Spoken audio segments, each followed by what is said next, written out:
కాబట్టి ఆయన గమనించాడు, అరే రే రే రే రే నన్ను నమ్ముకున్న ఆవు చచ్చిపోతోంది, ఆ గొడ్డలు తగిలిందో చచ్చిపోతుంది.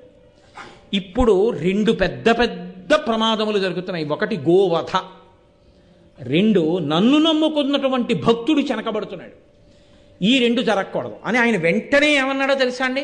ఏకేన తులసి మాత్ర దళేనాపి నరోత్తమ పూజయేద్ భక్తిభావేన తంరక్షామితి మత్పణః అన్నాడు. నాకు ఇవ్వగలిగిందంటూ లోకంలో ఏం లేదు, అన్నీ నేను ఇచ్చినవి.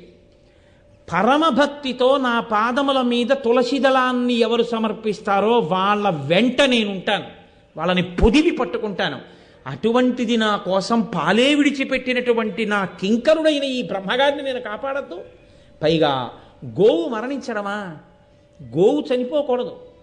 గోవు చనిపోకూడదంటే తనంత తాను శరీరాన్ని విడిచిపెట్టచ్చు తప్ప గోవుని చంపకూడదు. గోవుని చంపడం కన్నా మహాపాతకం లోకంలో ఇంకో